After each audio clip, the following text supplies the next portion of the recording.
মোহন কো আসসালামু আলাইকুম প্রিয় দর্শক, আজকে আসছি আনারস বাগানে ভিজিট করতে। আনারসে দেখেন কিছু দাগ হয়েছে ছত্রাকের কারণে। তো এই সুন্দর আনারস দেখানোর চেষ্টা করছি। দেখেন কি সুন্দর আনারস গাছ, কি সুন্দর আনারস গাছটা হয়েছে। দেখেন এত বড় একটা গাছ পচে গিয়েছে। এখন এই পচে গিয়েছে এটা কিসের কারণে? দেখেন আমি এখানে টান দিচ্ছি হালকা করে, এখানে গাছ উঠে আছে। দেখেন আনারস গাছটা পচে গেছে গোড়া। এটা এখন আপনাকে পরীক্ষা করতে হবে যে এটা ছত্রাকে আক্রমণ করেছে নাকি ব্যাকটেরিয়া। ব্যাকটেরিয়া দেখেন এখানে আমি সাধারণত এই যে দেখেন যে আমি যেহেতু এই কৃষির উপরে লেখাপড়া করেছি, যতটুকু জানতে পেরেছি, দেখেন যে প্রচণ্ড দুর্গন্ধ।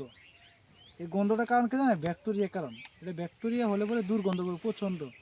তো যেটা বুঝতে পারছি এটা ব্যাকটেরিয়া আক্রমণ করে। তাহলে কী করছে?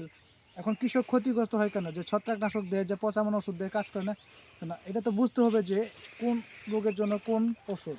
এখন এখানে যদি ছত্রাকনাশক দেওয়া হয় কোনো কাজ হবে না। কারণ কি জন্য? এটা ব্যাকটেরিয়া আক্রমণ করছে, ব্যাকটেরিয়া নাশক দিতে হবে ওষুধ। এটা গিয়ে ব্যাকটেরিয়ার জন্য যেটা ব্যাকটেরিয়া কাজ করে, যে কীটনাশকটি সেটি এখানে প্রয়োগ করতে হবে। তাহলে এটা এই আনারসের চারা মরা প্রতিরোধ করা সম্ভব। দেখছেন কি সুন্দর আনারসটা পচে যাচ্ছে, পচে মারা যাচ্ছে, দুর্গন্ধ হচ্ছে, পানি জমছে, পানি জমে গেছে। এই একটা গাছ মারা গেছে। দেখেন এই যে এগুলা ব্যাকটেরিয়া। এই দেখেন দেখছেন সব ব্যাকটেরিয়া আক্রমণ করেছে।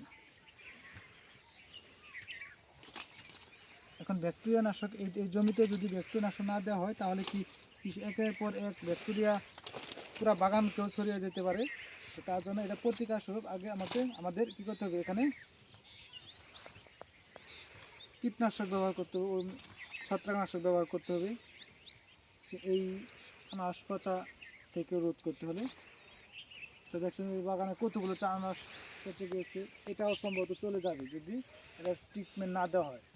এখন যদি এই গাছটা যদি ব্যাকটেরিয়া নাশক এবং ছত্রাকনাশক না দেওয়া হয় তাহলে কিন্তু এটা মরে যাবে। অনেকগুলো গাছ দেখেন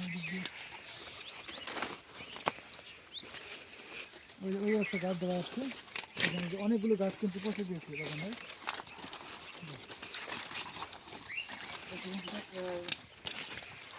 ভাইরা দেখেন কি গাছগুলো মরে গেছে। দেখেন একটা গাছ মানে একটা কৃষকের স্বপ্ন। একটা গাছ নষ্ট হওয়া মানে এটা বড় জাতের আনারস, প্রেমরা জাত, একটা আনারস হচ্ছে 50 টাকা 60 টাকা বিক্রি করবে। একটা গাছ মারা গেছে মানে এখানে 1 2 3 4 5 6 দেখেন 7-8টা গাছ এখানে এক খায় মারা গেছে, ওইখানে মারা গিয়েছে। তো তাহলে বুঝছেন একটা করে গাছে 15 টাকা করে খরচ হয়ে যায় একটা কৃষকের। একটা আনারসের চারা থেকে শুরু করে সার, কীটনাশক, চাষবাস এবং পরিচর্যা সব কিছু মিলিয়ে একটি প্ল্যান্টারে 15 থেকে 20 টাকা খরচ হয়ে যায় একটা কৃষকের। সেখানে যদি এতগুলো গাছ মারা যায় তাহলে কৃষক তো ক্ষতিগ্রস্ত হবে।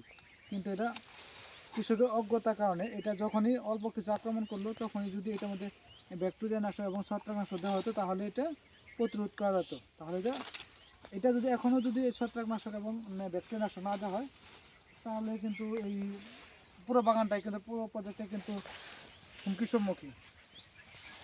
তো আমি আপনাদের দেখানোর চেষ্টা করতেছি যারা মধুপুরে আনারস চাষ করেন অবশ্যই আনারসে এরকম পচা ধরলে অবশ্যই সেটা উপজেলা কৃষি অফিসারের কাছে নিয়ে সে পরীক্ষা করার মাধ্যমে দেখতে পাবেন এটা ছত্রাকে আক্রমণ নাকি ব্যাকটেরিয়া আক্রমণ। অবশ্যই ব্যাকটেরিয়া আক্রমণ হলে ব্যাকটেরিয়া নাশক দিতে হবে, ছত্রাকে আক্রমণ করতে হলে যদি করে থাকে তাহলে ছত্রাকনাশক ব্যবহার করতে হবে। তো ধন্যবাদ সবাইকে, সবাই ভালো থাকবেন। আসসালামু আলাইকুম।